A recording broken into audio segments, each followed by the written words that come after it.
housing is on the mind of many people here in Charleston. Today, I talk one-on-one with Otha Meadows of the Trident Urban League to see how they're working on this issue for this edition of Quintin's Close-Ups. And if you haven't already, subscribe to my YouTube channel and like Quintin's Close-Ups on Facebook. Otha Meadows, welcome to Quintin's Close-Ups.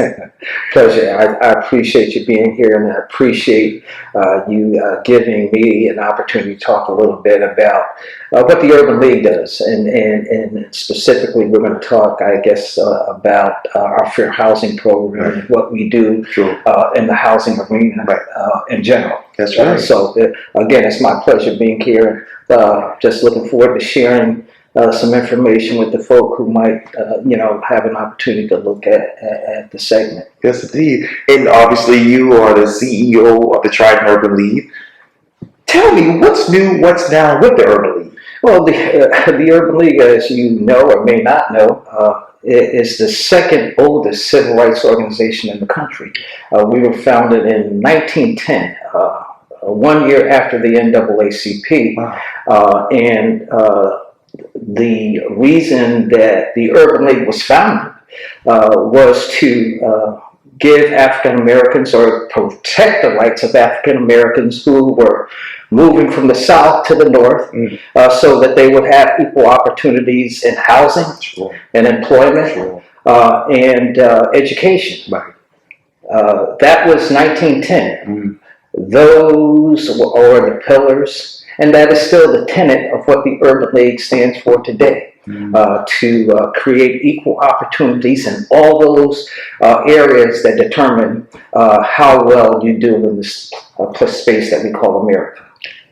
Mr. Otha, let me ask you, you mentioned this just a second ago, but you talked back then, obviously, about people moving from the north, from the south to the north.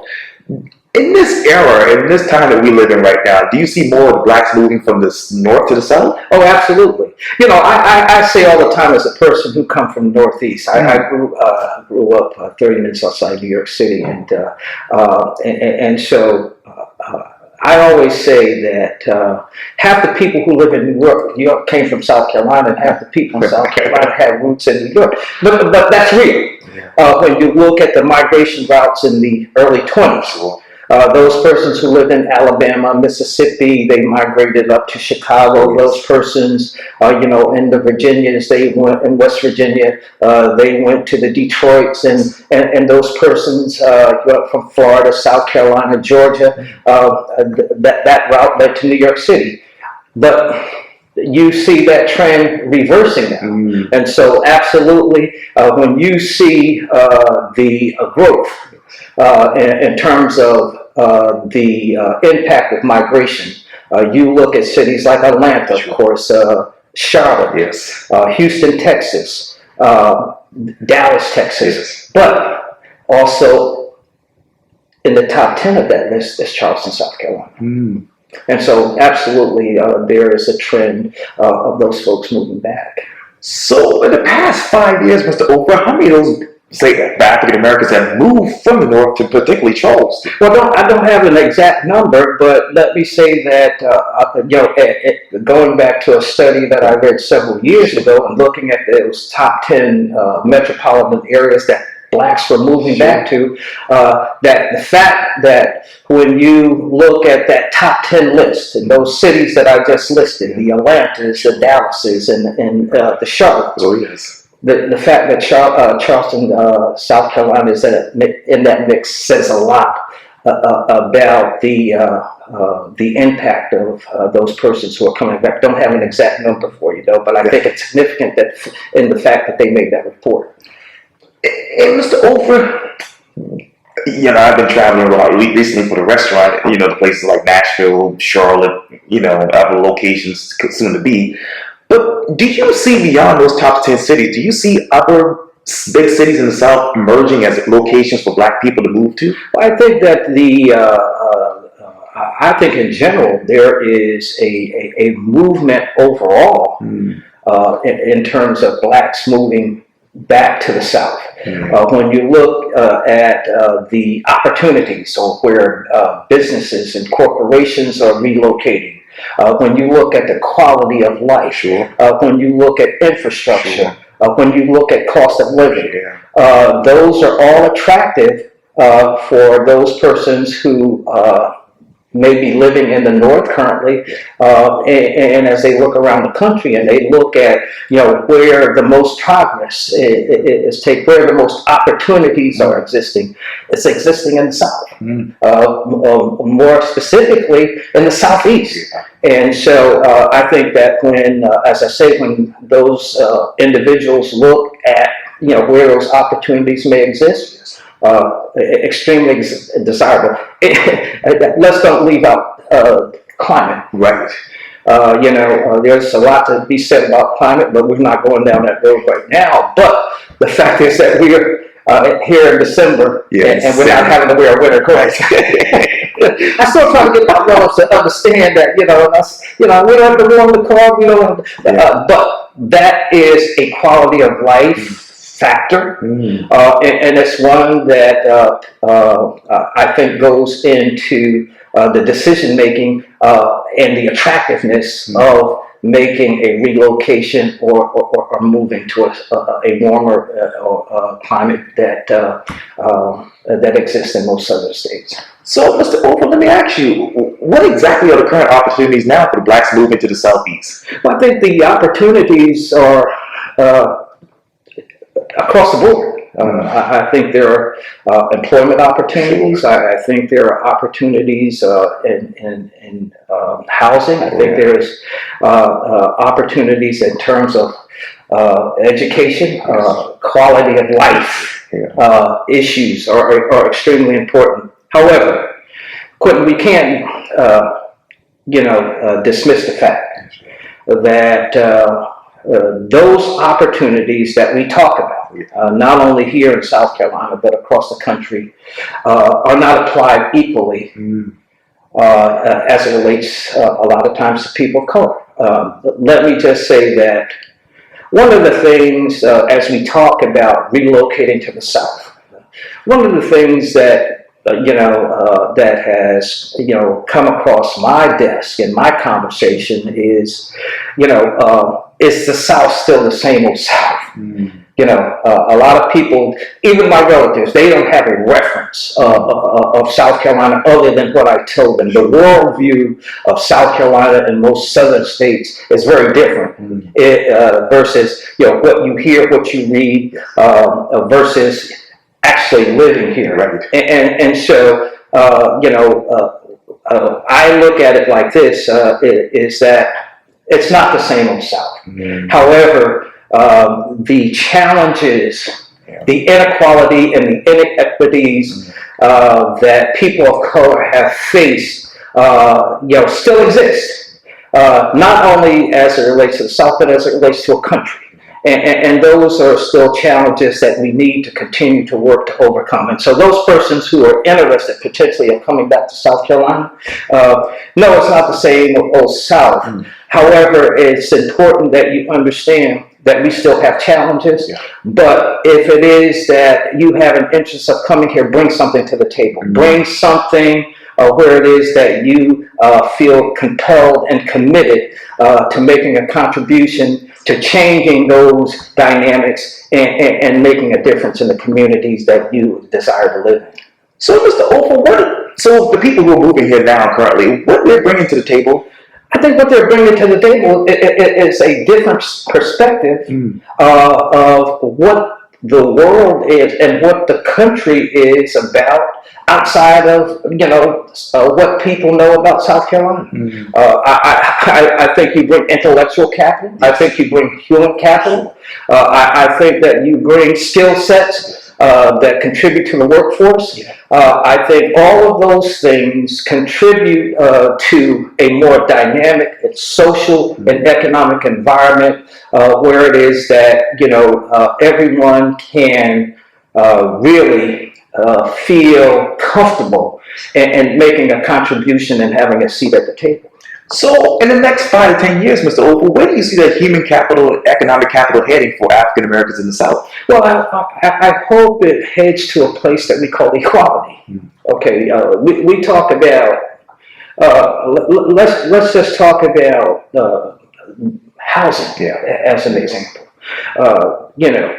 When you look at the wealth gap in America, you can't look any further than housing historically, because the wealth gap in America is created primarily and most impactfully by the gaps in home ownership. And this goes back to 1865. Wow. And let me just say this, Yes, statistically.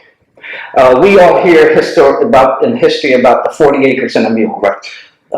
Very importantly, the 40 acres and a mule didn't apply to every African or every black. It only applied to the 40,000 African slaves in Georgia, Florida, and South Carolina. Right. Okay. So General Sherman said, okay, we're going to give those 40,000 African Americans, or blacks, 40 acres and a mule. Well, Andrew Jackson, who succeeded Lincoln right after that, eliminated that. If those African Americans were able to keep that 40 acres and a mule, that would be worth $640 billion today. And so, imagine. And so if we apply that scenario across America, and so, that's significant. When you talk about the economic contributions that African Americans could make, not only in their individual households and communities, but most importantly to communities in general. Right. And so the contributions that I think that blacks can make in the next 5 years, and I've come a long way around that question, is that, focus on building assets. And if we're able to build assets, we're able to have a greater opportunity to grow economically. And I think that if we're able to grow economically, we will have an opportunity to experience a greater level of parity. That parity as it relates to how we compare to the white community. So how do we compare with the white community now? Let's take on home ownership. Okay. The Urban League did the last two home mortgage disclosure act report, and the first one we did in 2011, the second one that we did in 2014. Quintin, it's amazing that in 2011, when we looked at the lending of the 20 largest banks in this community, there were banks in this community that had never given a person of color a loan. When we looked at that report back in 2011, there were banks in this community that never took an application from a person of color. 2014, the needle moved a little bit. However, today, the home ownership rates are 4 to 1. In this community, over 80%. And when I'm saying, let's be very specific about the community. Let's talk about the region. Sure. In this region, over 80% of whites own their home. A little over 30% of whites of blacks and Hispanics own the home. There's this huge disparity there. And so when we look at why that is, we can look no further than discrimination, and I think it's historical, but also along with that, there is also the impact of having less economic opportunity to apply and qualify for some of the products and services that banks and financial institutions offer. If we look at education, again, the fact that the graduation rates of black students are woefully lower than their white counterparts. When we look at educational equity, we know that those schools that do better are better resourced, and those schools that don't are under-resourced, and those schools that are under-resourced tend to be predominantly those schools that are attended predominantly by children of color.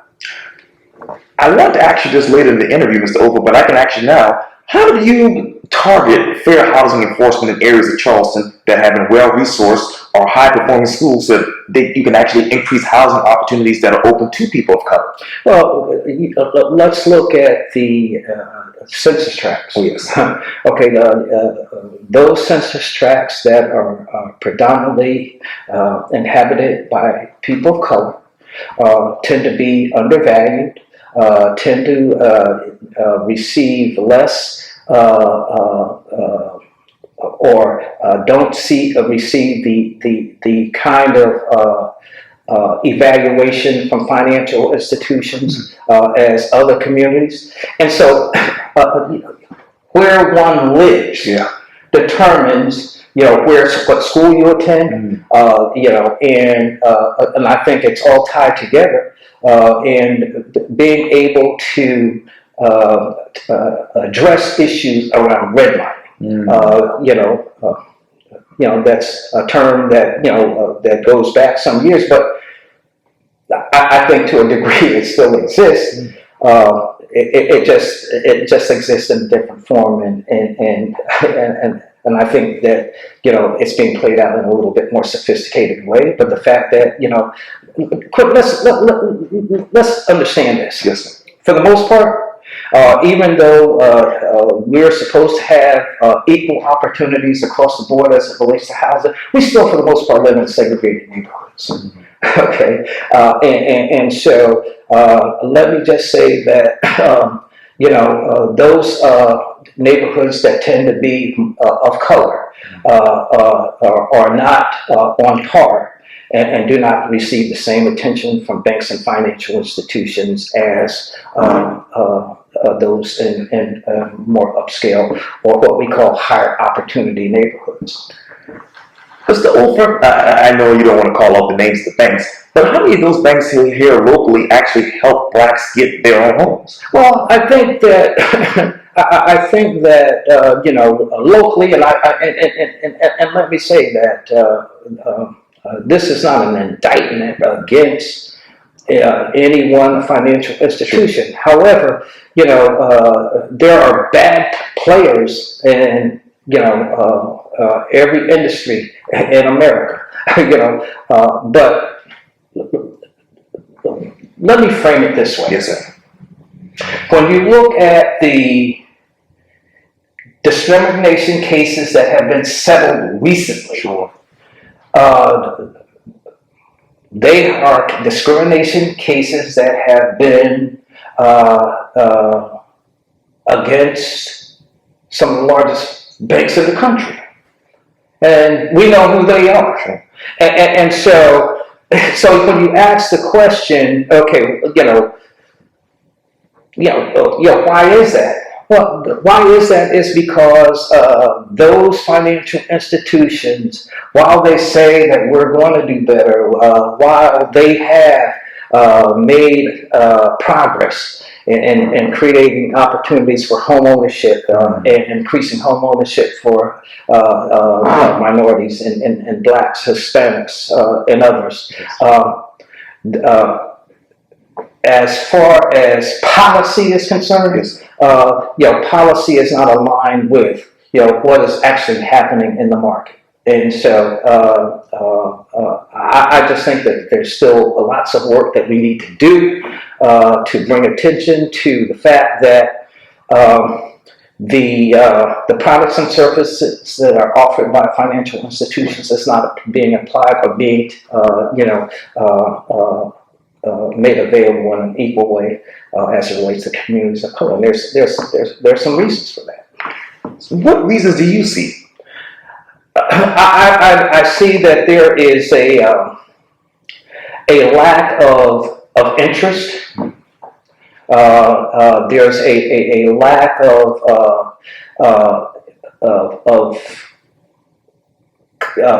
a sense of understanding that people in communities of color can be a valued customer in their business, and so what I see is it's an outreach and marketing issue as far as I'm concerned. Okay. If you don't see an ATM in your community, if you don't see a branch in your community, if you go into a financial institution and someone treats you like an alien, those are problems. And those are some of the problems that we encounter today. Quintin, listen, we live in a community where we have one of the highest rates of refund anticipated loans in the nation. That is a loan that has been generated by a payday lender. Right. Okay? And so what does that say? That says that a lot of people in our community are going to alternative financial institutions to do their banking, to get they're paying a fee to get their check cashed. They're paying a fee to get their tax return done. They're paying predatory fees, in our opinion, to get a car loan. And so these are all indicators of the work that we need to do in terms of financial literacy and education to let our community know that we are being taxed at a higher rate for financial products and services that unnecessarily. And that is because we don't have a relationship with a first-tier bank or financial institution. So, Mr. Oprah, when you talk about those loans that you just mentioned, how many of those have totaled up over the past 5 years? Incalculable. Let me say that this is not an indictment against any business or whether that be a payday lender or otherwise. Everyone's in business to make money, and so I just want to preference that and make that very clear. However, what I'm talking about here is the education of our community in terms of how, especially community that have lower incomes, lower financial resources. What we're talking about here is providing our community or anybody in the community, with the tools to understand how they can and should manage their money in a more productive way.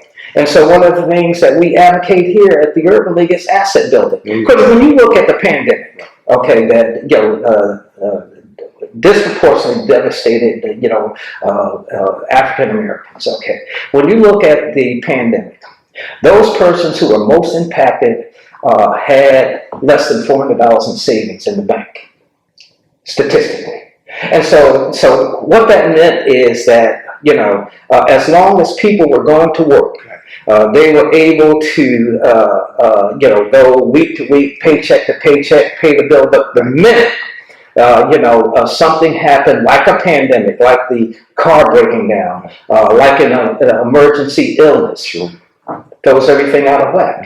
And so the deal is this: it's not income poverty, it's asset poverty.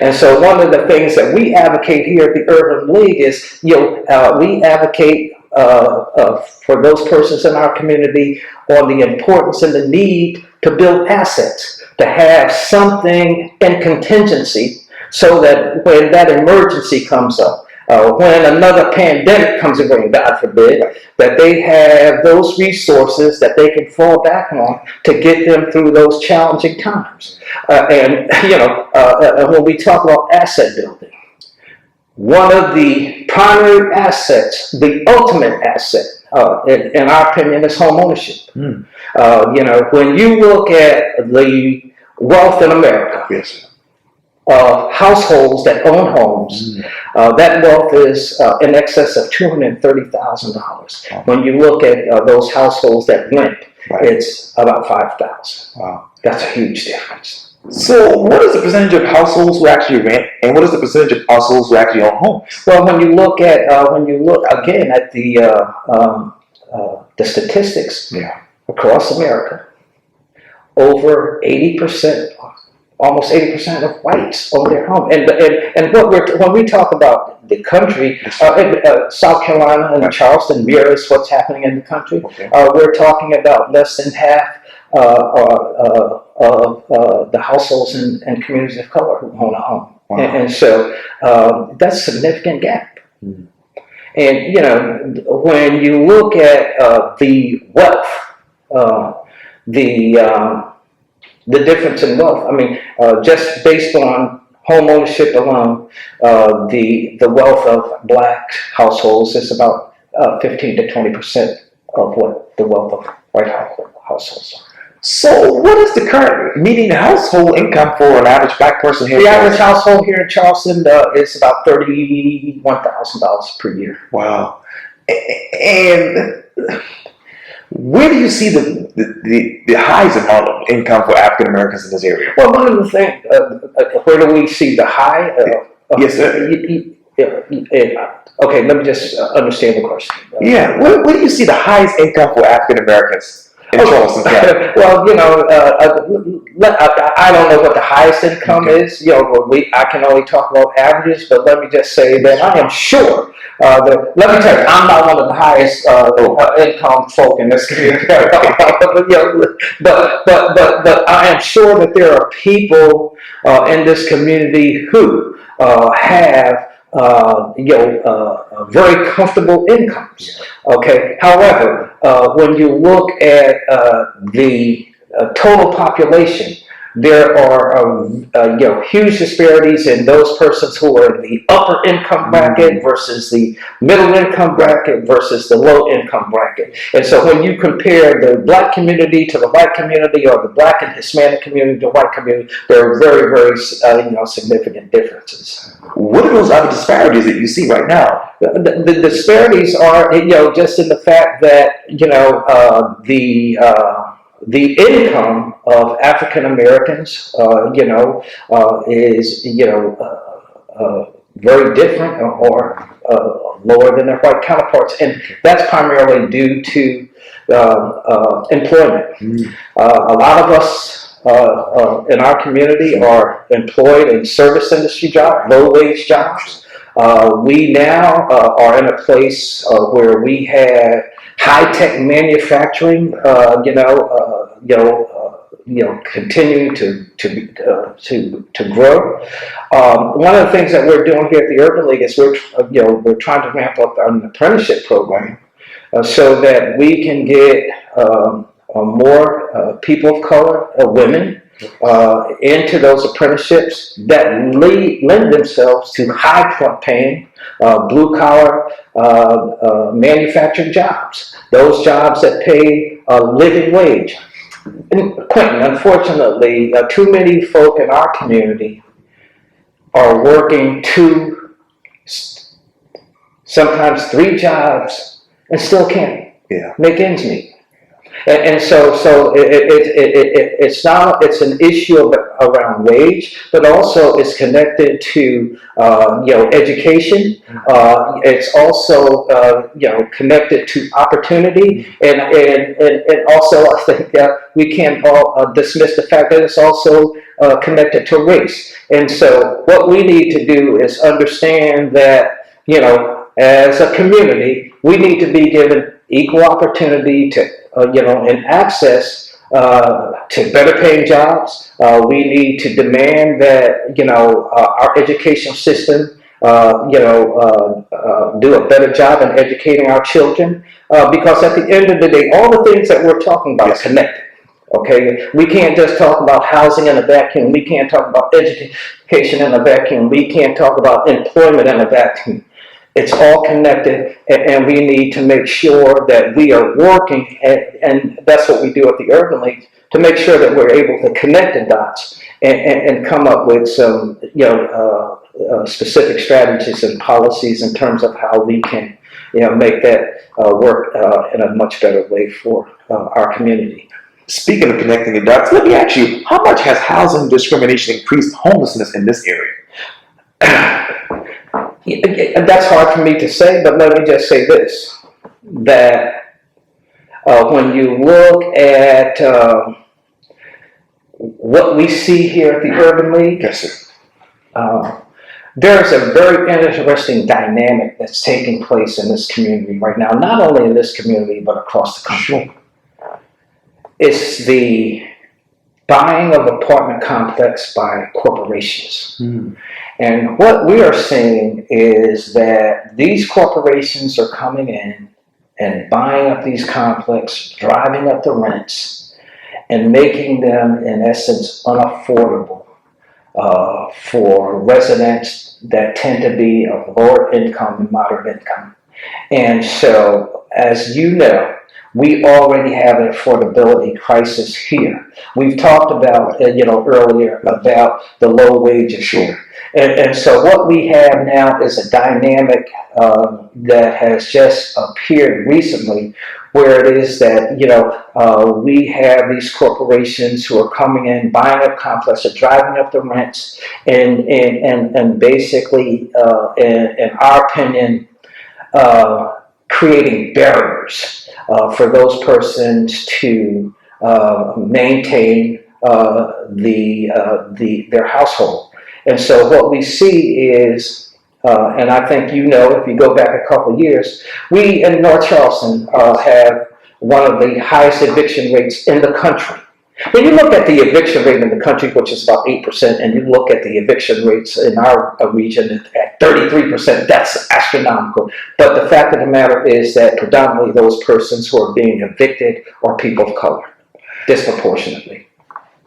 What's the average rent right now in Charleston? The average rent right now in Charleston, I would say, is somewhere around $1,300 to $1,400, and that's a medium. But we just, like I said, had the phone bank last night, and we're talking to people, and who are having challenges, and and one of the things we ask is how much you're paying for rent. Well, you're $1,500, $1,600, when you think about paying $1,500, $1,600 of rent, and we get back to the whole importance of asset building and home ownership. If you're paying $1,600 a month for rent, you should be able to buy a house. Okay, buying a house, the ultimate asset in the opinion of the Urban League, and opinion of every report about the importance of home ownership in America. And so we again just need to understand that there is work to do in this arena and across the board. And we here at the Urban League, we don't mind being out in front of that. Okay. This is what we do because home ownership, having a roof over your head, determines how well you do in this place that we call American society. We keep missing it as a country. Okay, and I don't know if this is where we want to go. Okay, but the point I make is this: how great would this country be if everything were equal? Can you imagine, if everyone had the same opportunity to education, to housing, to healthcare? Sure. How great this country could be, and we keep missing that, and one of the things is, that we talk about the disparity, and I read a statistic a little bit ago. Sure. And I get crazy with numbers sometimes, but the Pew Research Institute did a study. Yes, sir. And talking about poverty and wealth in America. Mm-hmm. What the Pew Research study did, that said if African Americans were given equal opportunity today to enjoy the same privileges as white America, it would take them 228 years to catch up. So I think that statement alone says a lot about where we are and the work that we need to do to continue to make this place that we call the American society a space that works equally for everyone. How can your organization, Mr. Ofer, be proactive with state and local government inspection of construction plans and new development for compliance with local, state, and federal accessibility requirements, and that the local, state, and governments abandon their self-certification by architects, engineers, and developers? We work a lot with. When we talk about the work of the Urban League, specifically as it relates to fair housing, we work in collaboration with the municipalities of Charleston, North Charleston, Charleston County, and so it's not the Urban League going it alone. But we're working on behalf of everyone in this community, okay, everyone in this region, and so because we are certified HUD counseling agency, we are certified. We are not talking. We just don't say we're a counseling. No, we're a HUD certified counseling agency. There are requirements that come with that. Where folk here have to pass a test, and so what that says is we are certified by HUD to address housing infractions. We are certified to file discrimination complaints. We are able to do landlord mediations. We are able to work with municipalities to do code enforcement. We are empowered to bring attention to what we call egregious actions by developers and property owners. Let me just give you an example real quick of a case that we had a couple years ago. We had a case a couple years ago where a real estate company was taking money from members of the Hispanic community, and they were taking monies in cash for the purchase of a trailer. Well, when these individuals went to occupy the trailer, it didn't exist. And so what we were able to do about 2-3 years ago was to call the Justice Department in and investigate it, and we were able to, I think it was maybe 9 or 10 clients that we were able to get, a considerable sum of money back on their behalf.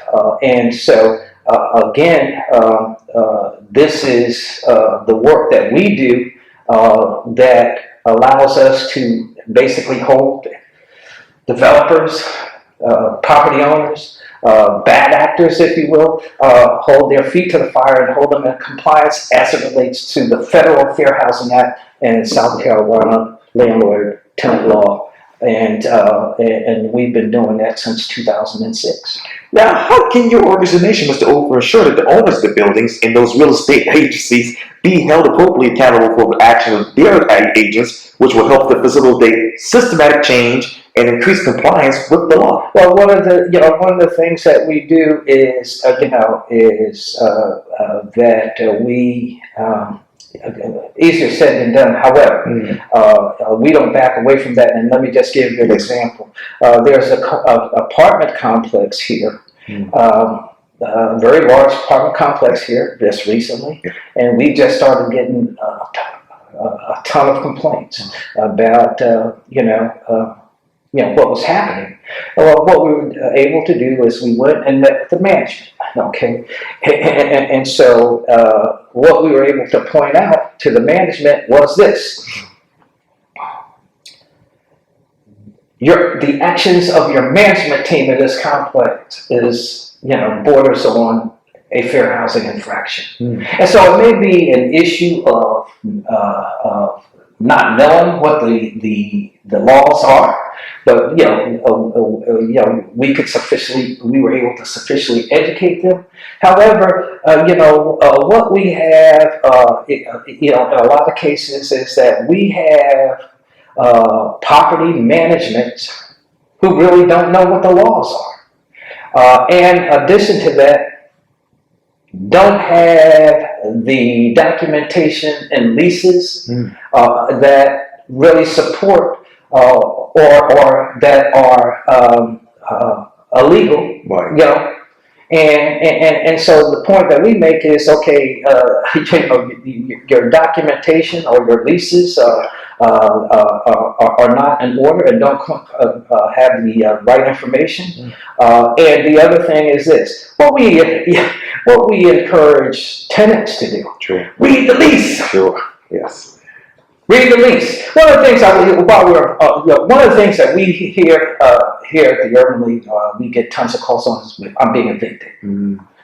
Okay, you know, we started we were one of the organizations that started the housing court pilot program to make sure that individuals have representation when they went to court. But you know, for those persons who are listening to this the segment, Yes, sir. if you get an eviction letter from the landlord, that's not an eviction. That's just a letter from the landlord. The only way that you can get an eviction is it has to come from the magistrate court. And what I want to tell anyone who's listening is, if you get an eviction notice, is there's a phone number on that eviction notice that you need to call and ask for a hearing. You have 10 days to call to ask for a hearing. And that gives you an opportunity to go to court and tell your side of the story. But most importantly, you know, it gives you an opportunity to keep a roof over your head while you're going through that process. Because once you get the second eviction notice, you have no recourse. It can't be challenged. It's too late. So I just want everyone on who's listening to this segment to understand that. So how many of those people have you been talking to lately? Can't count. We get, you know, we have a database there, and if you call me later on today, I can give you a number. Sure. However, you know, we have to report those numbers out to HUD every quarter. Right. And let me just say that unfortunately, there's too many. Wow. And I would love to continue this conversation. I'm going to get you back here on Quintin's Close-Ups because we still have a lot more to talk about fair housing. But Otha Meadows with the Trident Urban League, thank you for your time and welcome to Quintin's Close-Ups. Well, listen, Quintin, I want to thank you, and I appreciate you giving us an opportunity to talk a little bit about the Urban League. And, you know, and as I said at the beginning, you know, the pillars and the foundation that the Urban League was built on, you know, in 1910 are the same pillars and foundation that we stand on today. And it's just about us making a community work equally for all. And that's not only African Americans, but that's for everyone. And so thank you for the opportunity to just talk a little bit about the work that we do here. Yeah, you're welcome. Really appreciate it. You're welcome. Yes, sir.